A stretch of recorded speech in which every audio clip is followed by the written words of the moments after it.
30대 직장인 김태영 씨.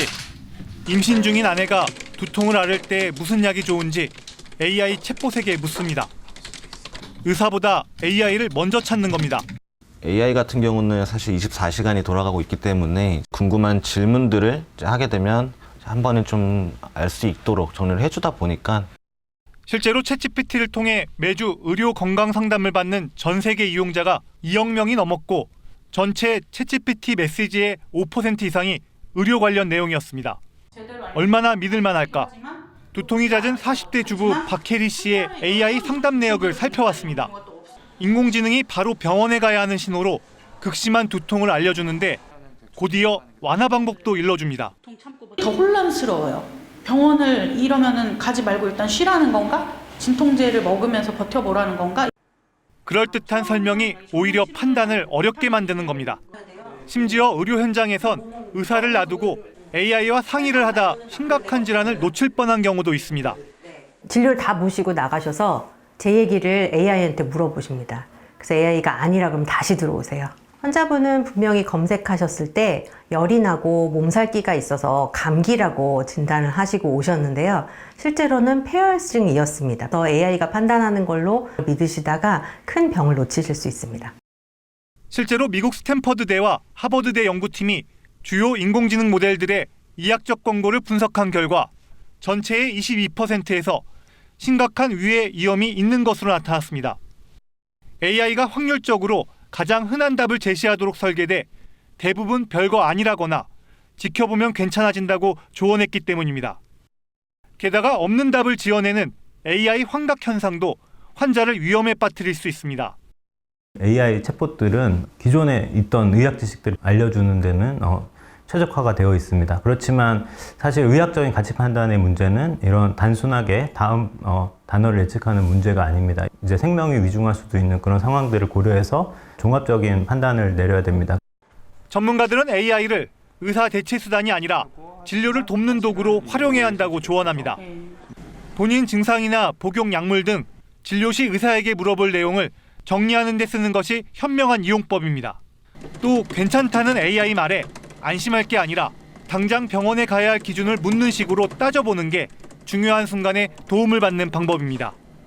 KBS 뉴스 박광식입니다.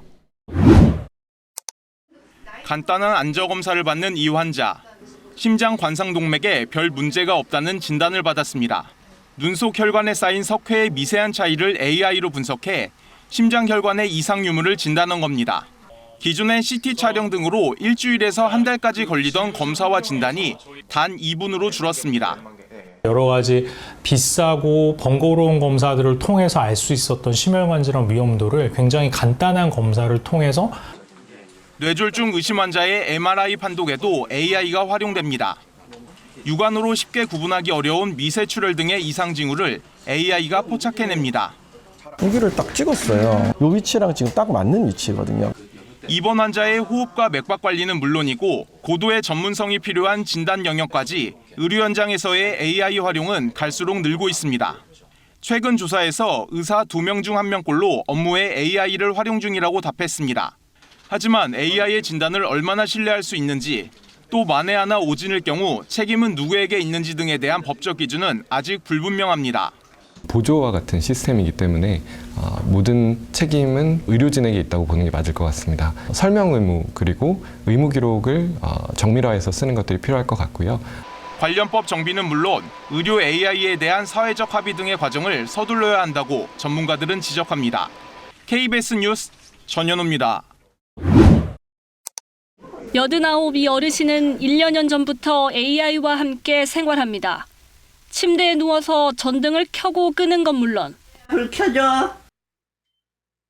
집안을 오갈 때 심장 박동수와 행동이 실시간 관측됩니다.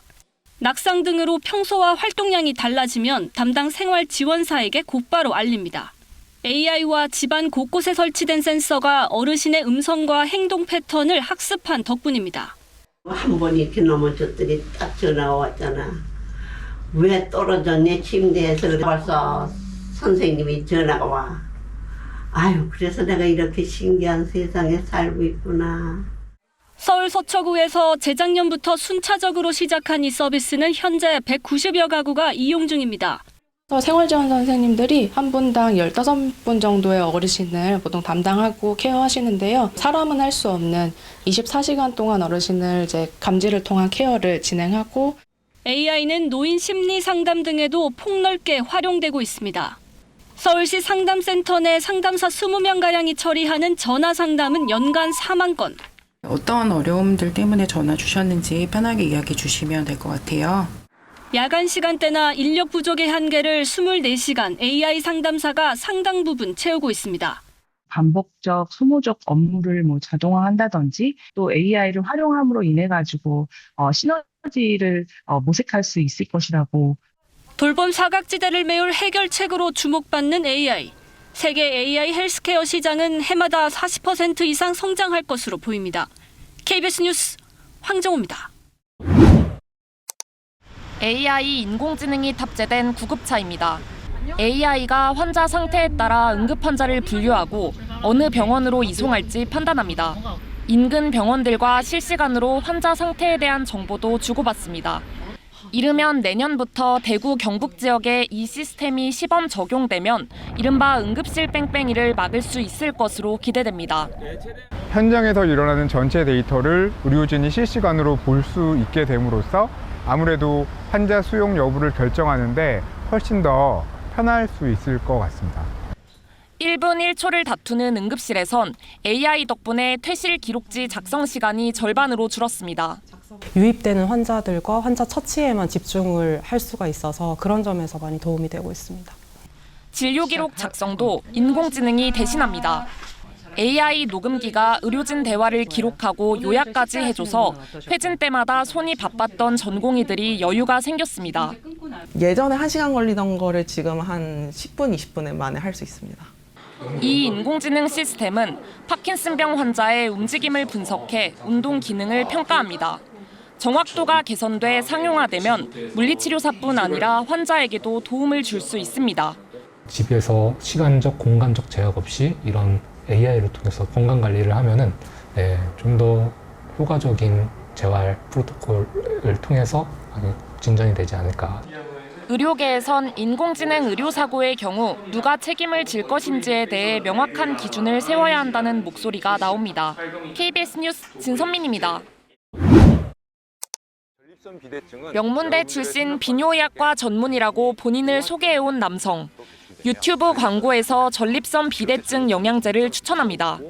소변이 갑자기 시원하게 나옵니다. 라는 말 진료실에서 수없이 듣습니다. 방송에 출연한 것처럼 조작된 영상에선 자칭 치과의사가 입냄새 없애는 유산균을 자신도 먹는다고 광고합니다. 솔직히 종사자들 사이에서는 이거 안 먹으면 바보라는 말이 있을 정도입니다. 모두 인공지능으로 만든 가짜 의사들입니다. 지난달까지 식약처가 적발한 인공지능 관련 불법 의료 광고는 모두 93건. 이런 광고들은 엉터리 의약품이나 건강기능식품 복용을 부추긴다는 지적을 받고 있습니다. 인공지능 가짜 의사들이 광고 규제 사각지대에 있다는 지적이 잇따르자 결국 정부가 대책을 내놨습니다. 앞으로는 인공지능으로 만든 의사나 약사가 특정 제품을 추천하는 광고는 전면 금지됩니다. 또 인공지능으로 만든 모든 영상에는 반드시 인공지능 생성물이라는 자막을 표기해야 합니다. 불법 광고를 신속히 차단하기 위해 심의 절차도 간소화합니다. 악의적인 허위 조작 정보가 유통될 경우 손해액의 최대 5배에 이르는 징벌적 손해배상제도 도입됩니다. AI를 활용한 허위 과장 광고에 대해 사전 유통 예방뿐 아니라 신속한 사후 차단도 추진하고자 합니다. 정부는 내년 상반기까지 관련 법 개정을 마무리할 방침이지만 규제가 AI 발전 속도를 따라가지 못한다는 지적도 나오고 있습니다. KBS 뉴스 진선민입니다. 암 환자의 세포 사진을 인공지능 AI가 분석합니다. 통상 진료를 보면 진단까지 보름은 걸리는데 AI는 단 1분도 안 돼 유전자 변이 여부를 확인합니다. 정밀 의료에 최적화된 자체 개발 AI 모델입니다. 종합적인 답변을 사람한테 제공함으로써 새로운 인사이트를 얻을 수 있게 하는. 백화점 안내 창구에서 영어로 질문하자 Hi, where can I find the duty free shop? AI가 영어를 한국어로 번역해줘 직원이 실시간으로 대응합니다. 이 기업에서 자체 개발한 AI 모델에 서비스 분야 데이터를 학습시켰습니다. 오픈 모델을 활용을 하면 그 부분이 좀 한계가 좀 있습니다. 그래서 저희는 자체 모델을 만들어서 글이 아닌 사진이나 표만 넣어도 내용을 빠르게 분석합니다. 이미지에 특화된 AI 모델의 결과입니다. 문서, 표, 차트, 이미지 이해를 잘 할 수 있습니다. LLM에 눈을 달아줬다라고 이야기할 수 있을 것 같아요. 국내 AI 기업들은 특정 분야에 특화된 정보를 학습한 맞춤형 AI, 버티컬 AI에 집중합니다. 제한된 개발 비용 안에서 축적된 정보들을 최대한 활용해 효율성을 높이고 있습니다. 속도가 굉장히 빠릅니다. 그래서 이제 가성비가 좋은 거예요. 미국 등이 선점한 AI 시장에서 맞춤형으로 개발하는 게 경쟁력을 높이는 핵심 전략입니다. 그렇게 가다가는 우리가 허리가 휘어요. 우리만의 방법을 찾아내야 돼요. 독자적으로.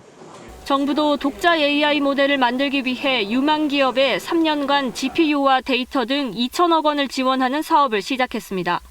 KBS 뉴스 황정우입니다.